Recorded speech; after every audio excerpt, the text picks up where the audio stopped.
óleos. Óleos, não óleos.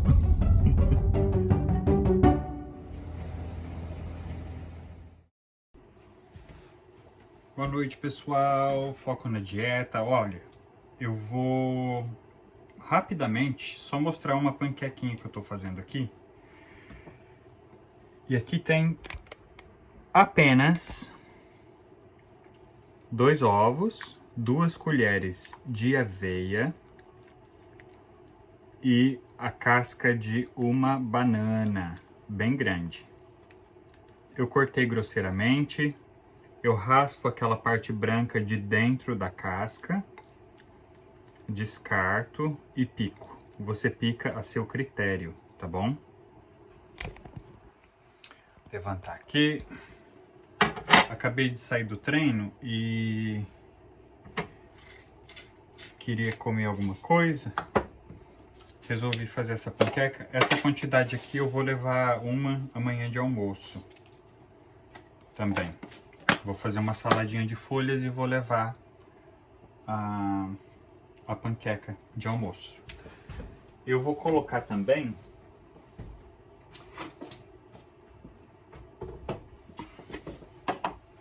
uma colher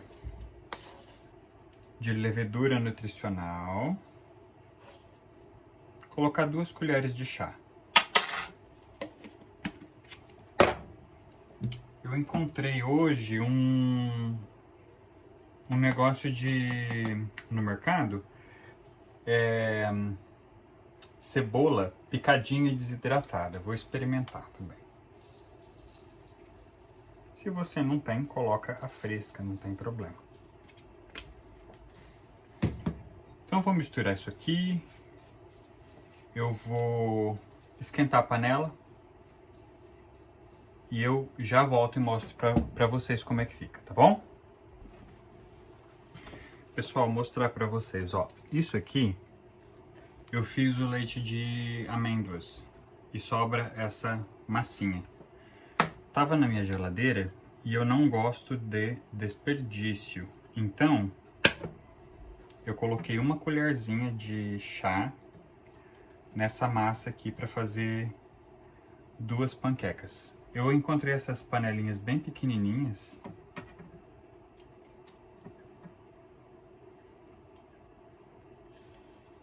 E elas fazem um tamanho legal de omelete, de panqueca.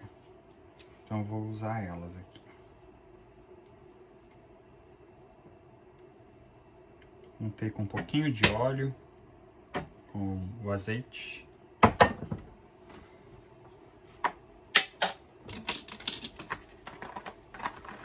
É isso, então eu vou colocar aqui, a hora que estiver pronto, eu vou pôr no prato e mostrar a minha sugestão para servir, beleza? Não joga fora, tenha sempre, ó. Vira comida, aliás, é comida. A gente que não sabia, mas agora você faz parte aqui do Foco na Dieta, você sabe. Ó, pessoal, tá aqui a minha opção, infelizmente quebrou. A brutalidade em pessoa aqui foi virar e quebrou. Mas olha como ela fica. Ela fica uma textura de omelete mesmo. Daqueles estilo Brasil, não o omelete tradicional francês, tá? Eu tô comendo aqui com uma laranja. E ó, casca. Tá? Eu tô ingerindo fibra, sais minerais, proteína. O cheiro tá maravilhoso e eu tenho certeza que você vai gostar. Pessoal, dicas assim de como reutilizar sua comida, nutrir o seu corpo, aprender a comer para nutrir, só aqui. Então, se inscreve no canal, ativa o sino, compartilha esse vídeo, porque tem um monte de gente jogando comida fora, quando na realidade é um monte de coisa boa que dá para reaproveitar. Tá bom? Toca o sino quando se inscrever. Quando eu postar vídeos novos, você é notificado. Deixa seu joinha, porque daí o YouTube manda isso para outras pessoas, os vídeos para outras pessoas, tá bom? Então é isso, pessoal. Vou ficando por aqui. Experimenta, comenta, me diz se gostou, se não gostou, o que pode ser melhorado, tá bom? Abraço.